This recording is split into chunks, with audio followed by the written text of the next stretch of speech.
In 2006, Marvel Comics, on the verge of bankruptcy, encountered a former superstar who was also at a low point. They took a gamble, investing $140 million to tailor-make a movie that no one expected would succeed. When the film was released in 2008, it raked in $585 million at the box office. This not only revived Robert Downey Jr.'s career, but also saved Marvel from bankruptcy, setting the stage for a decade of unprecedented success. Let's revisit this legendary character, Iron Man Tony Stark. His life seems almost unreal, designing his first circuit board at 4, a V8 engine at 6, and graduating from MIT with top honors at 17. After his father's death, Tony took over the family business and expanded it, becoming the world's largest arms supplier. However, his young success bred a cynical personality and playboy lifestyle. Every beautiful woman he laid eyes on would end up in his bed the next day. Thankfully, his assistant, Pepper, helped manage these messy situations. But life isn't always smooth sailing, even for the famous Tony Stark. One day, he received an invitation from the military to showcase his latest super missile. However, on the return journey, the convoy was ambushed by terrorists. All the soldiers were killed, and Tony barely escaped the vehicle. As he was about to call for help, one of his own missiles landed nearby. He realized he couldn't escape in time. When Tony woke up from his unconscious state, he found a magnet attached to his chest, connected to a nearby battery. The doctor explained this was necessary to prevent shrapnel from entering his heart.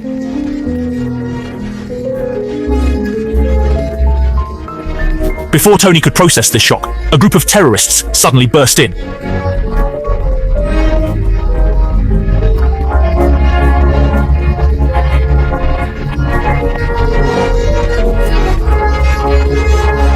The leader, a bearded man, produced a photo and demanded Tony build missiles for them. Tony refused outright, earning himself a beating. To save his life, he outwardly agreed but secretly formulated an escape plan. Using elements from various missiles, he crafted a miniature reactor, small, efficient, and incredibly powerful, to replace the chest magnet.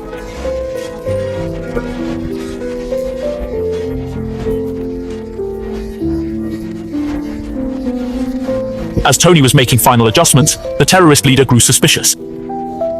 He stormed into the cell, threatening the doctor's life and warning Tony against any tricks. If the missiles weren't ready by tomorrow, both would die. Tony worked through the night, finally completing the Mark I suit. Just as he was about to input the computer program, the terrorists, having discovered his ruse, rushed to stop him. "Don't waste your life." Tony, filled with rage, ignored the barrage of attacks. "My turn," he growled. 2 scorching flames shot out as if the God King had just returned. In an instant, all the weapons were blasted away. Then, activating the button, he flew into the sky, but due to limited fuel, it didn't take long for him to crash into a heap of broken metal. After wandering in the desert for a long time, he was lucky to be found and rescued by the US Army. After this incident, Tony's mindset completely changed. Weapons would not only fail to bring world peace, but cause more innocent casualties. He no longer wanted to be the businessman who reaped huge profits. He immediately held a press conference and announced that the company would stop weapons production effective immediately. The reporters in the audience were in an uproar. His bald partner hurriedly came out to the stage, but Tony didn't throw away the handful of small peppers. He crafted them into an artwork and gave it to Tony. Due to previous constraints, Tony abandoned his earlier designs and enlisted the AI Jarvis to assist in developing the Mark II.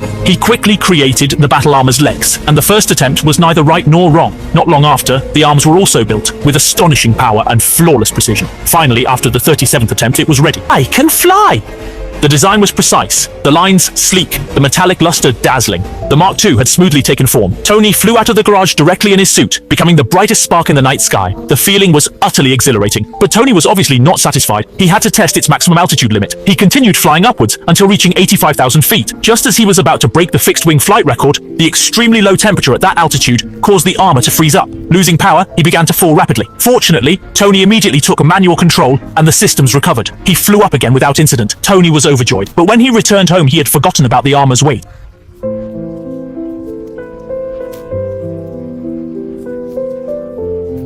Improving the material, or simply replace it with a gold titanium alloy. It won't affect power-to-weight ratio, it's durable, and can withstand high-altitude icing. For the color scheme, let's keep it low-key. Red and gold should do the trick. After handing over production to Jarvis, the AI butler, Tony headed off to a charity gala without a care in the world. Little did he know, at that very moment, terrorists in the desert had found the shattered remains of his iron suit, seemingly plotting their revenge. At the gala, Tony was caught off guard by how alluring Pepper looked. He couldn't resist asking her to dance. He was genuinely moved this time. Sure, he often got emotional, but this was different. They ended up on the rooftop, almost sharing a kiss. Pepper, feeling shy, asked Tony to fetch them some drinks. The 11 journalists submitted photos as evidence of the terrorists' brutal attacks, all carried out using Stark Industries weapons. These were the same people who had held him captive before. Tony was baffled. He'd clearly halted weapons production, so how were they still out there? Refusing to take the blame, Tony confronted Obadiah, only to learn he'd been ousted by the board. Now powerless to stop the company's weapons production, Tony watched the terrorists' rampage on TV. He couldn't sit idle any longer and decided to take matters into his own hands. He approached the assembly station, and Mark III began to form around him. The red and gold armor looked sleek and powerful, with the mechanical sounds of assembly echoing through the workshop. This was Tony as the true Iron Man, soaring at supersonic speeds. Meanwhile, the terrorists were terrorizing a village, threatening men, women, and children alike. Just as the terrorists were about to open fire, a red and gold figure dropped from the sky. Iron Man had arrived. With a powerful punch, he took out one terrorist, then charged up for more. One blast, two blasts, three blasts. As he was contemplating an attack, the terrorists had taken hostages. He immediately halted, locked onto the target automatically, and fired with precision. The last big bearded guy hiding behind the wall was swiftly grabbed by Tony and handed over to the villagers. As he flew away, he was unexpectedly shot down by a shell mid-flight. It turned out to be a ground tank, which promptly sent a Sky Tiger missile in retaliation. A real man never looks back at explosions. He immediately took to the sky again, targeting the Stark weapons in the vicinity. The mission was accomplished, but just as he was about to return, he was detected by US military radar. The base instantly fell into chaos, with several departments being questioned, yet no clear understanding was reached. Rhodes, responsible for weapons, arrived equally confused. He hurriedly called Tony to confirm if there was a new aircraft test flight, but Tony was full of nonsense. Suddenly, two fighter jets appeared behind him, locking on. After failing to shake them off, a missile was immediately fired. Tony successfully interfered using a decoy, but was still flipped by the shockwave.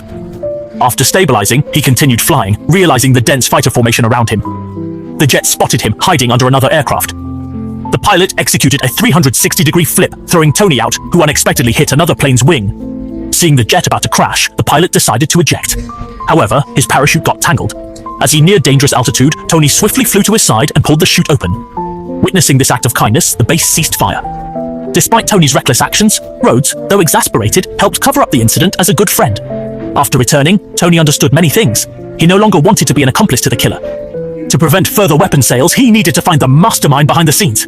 He asked Pepper to infiltrate the company and steal recent order details.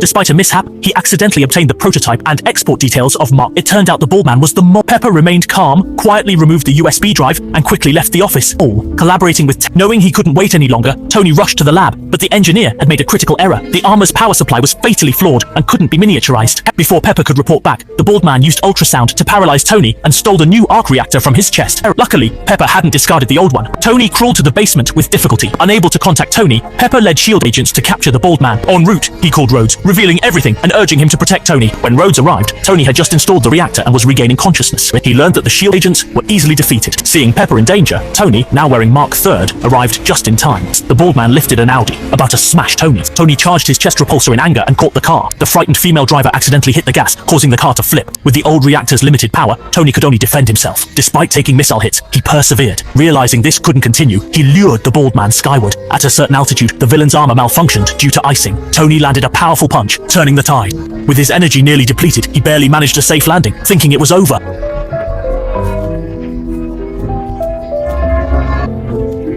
The little bald head suddenly burst out and gave him a heavy punch. Tony wanted to fight back, but his energy was exhausted. He could only use a flash grenade to temporarily break free from the restraints. Then he called Pepper and asked her to turn on all the circuits in the lab, ready to activate when he left the roof. He planned to use the sleeping gas to take out Baldy, but under the enemy's fierce firepower, Tony couldn't escape at all, left hanging on the roof. At this point, Pepper was ready. With a loud crack, a powerful current surged through Tony, while the bald head still in the iron armor was directly stunned and fell from the roof into the reactor. With a thunderous boom, flames suddenly shot into the sky, and the reactor along with the bald head were violently incinerated together. The next day, Stark Industries held a press conference on the matter. Pepper tidied up Tony's appearance, and SHIELD agents prepared a speech for him, but the ever-playful Tony just hesitated for a moment before delivering Marvel's most iconic line, "I am Iron Man."